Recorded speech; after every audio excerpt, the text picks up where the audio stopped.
Selamat pagi anak-anak. Tema 3, benda di sekitarku, subtema 1, aneka benda di sekitarku. Hari ini kita sampai pada pembelajaran yang kelima. Mari kita awali dengan berdoa. Dalam nama Bapa, Putra, dan Roh Kudus, amin.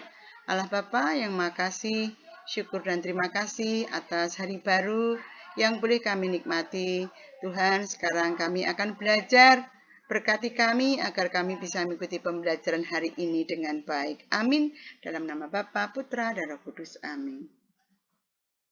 Tujuan pembelajaran kali ini adalah setelah membaca wacana, siswa dapat mengidentifikasi informasi dengan tepat. 2. Setelah melalui proses pengamatan, siswa dapat mengidentifikasi benda yang terbuat dari bahan kaca, logam, dan karet dengan tepat. 3. Setelah melakukan musyawarah, siswa dapat menceritakan pengalamannya melakukan musyawarah. 4. Setelah melakukan konversi satuan panjang, siswa dapat mengenal konversi satuan panjang. Anak-anak, pembelajaran kelima kali ini kita belajar benda yang terbuat dari bahan kaca, karet, dan logam. Kamu perhatikan gambar yang ada di situ. Ada berbagai macam gambar yang terbuat dari kaca, karet, dan logam. Coba kamu sebutkan anak-anak yang dari kaca satu saja. Iya, botol. Kemudian yang dari karet. Ya, bisa penghapus, bisa ban, bisa sepatu bot. Sedangkan yang dari logam. Iya, sendok dan garpu. Inilah bahan-bahan pembuat benda dari kaca, karet, dan logam. Beberapa hari yang lalu kita belajar benda yang terbuat dari kayu, kertas, dan plastik. Ternyata ada juga yang terbuat dari kaca, karet, dan logam. Anak-anak, inilah benda dari kaca. Kaca dibuat dari bahan kimia yang terdapat pada pasir.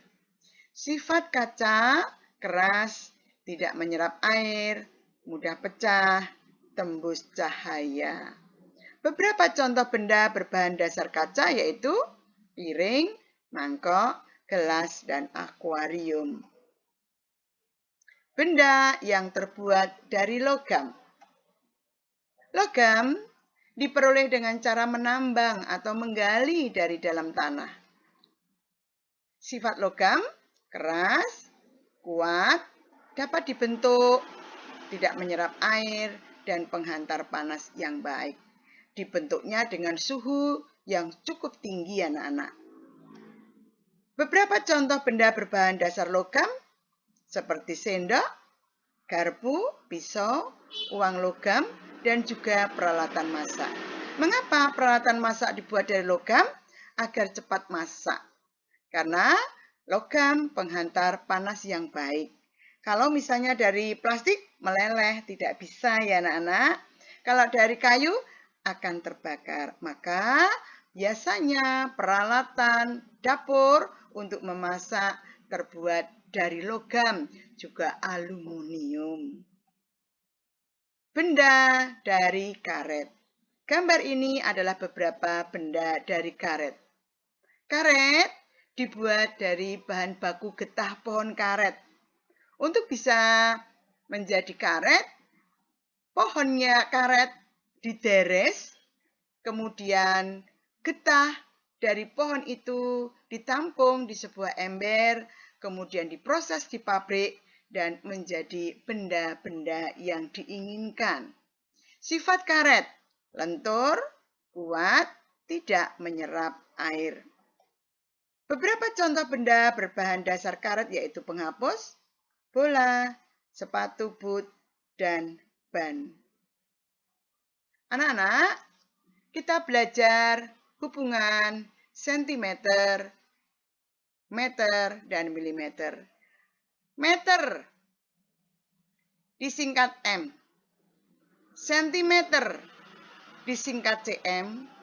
Dan milimeter disingkat mm. Anak-anak bisa melihat konversinya ini. 1 meter menjadi 100 cm. Maka 1 meter apabila dijadikan sentimeter dikalikan 100. Sedangkan 1 cm menjadi milimeter dikalikan 10. Sedangkan kalau 1 meter menjadi milimeter dikalikan 1000. Contoh soal. Nah, anak-anak, 3 meter menjadi berapa sentimeter, anak-anak? Dikalikan 100 menjadi 300, betul. Nomor 2.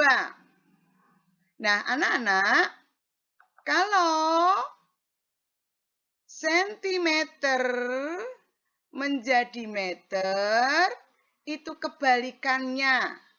Ini dibagi.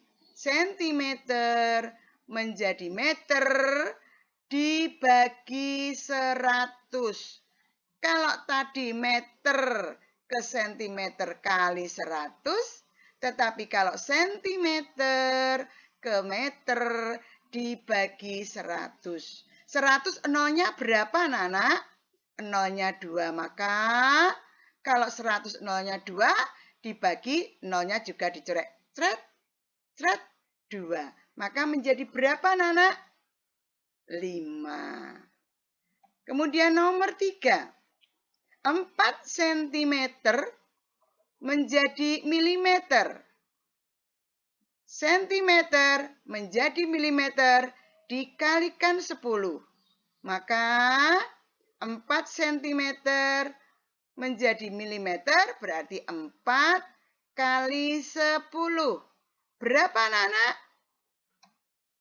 Iya, 40. Kemudian 60 milimeter menjadi sentimeter.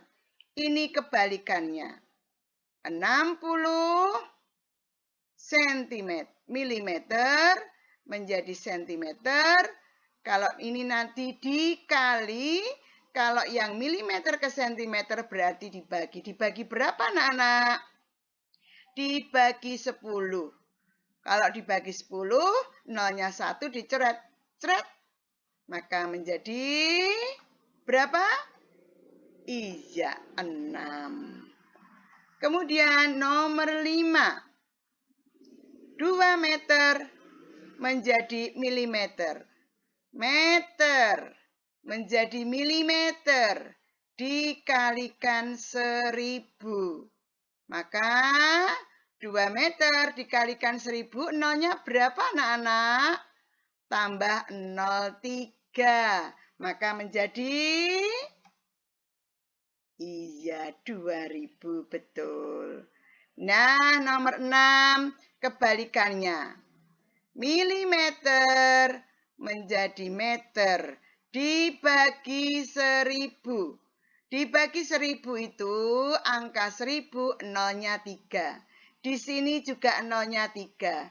Maka dicorek 01, 02, 03. Maka akan menjadi 3 meter.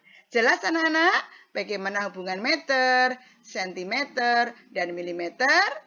1 meter ke sentimeter dikali, tetapi kalau sentimeter ke meter dibagi. Ya, anak-anak? Mari sekarang contoh soal berikut ini. Ibu mempunyai pita yang panjangnya 1 meter lebih 20 cm. Berapakah panjang pita ibu dalam satuan sentimeter? Perhatikan, anak-anak. Penyelesaiannya karena permintaannya dijadikan sentimeter, maka satuan yang meter harus diubah dulu menjadi sentimeter. Karena kalau satuannya berbeda seperti ini tidak bisa dijumlahkan. Permintaannya menjadi sentimeter. Nah, perhatikan anak-anak. Maka 1 meter ini kamu jadikan ke sentimeter.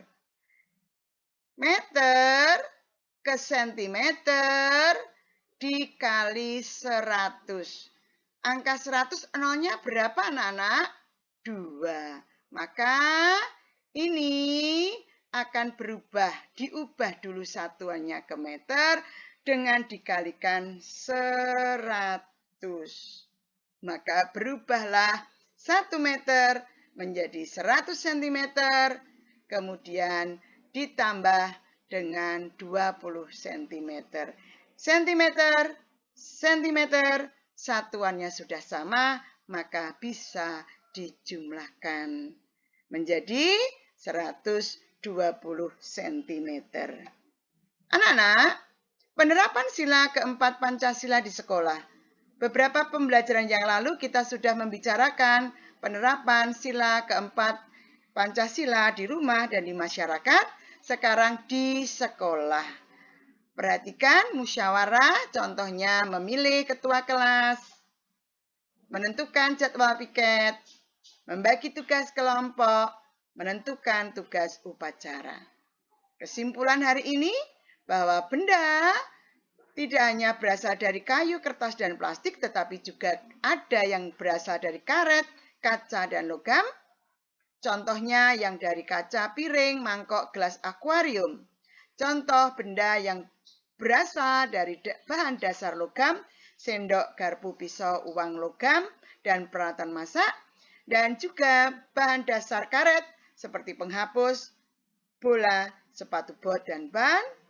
Kemudian musyawarah adalah contoh penerapan sila keempat Pancasila.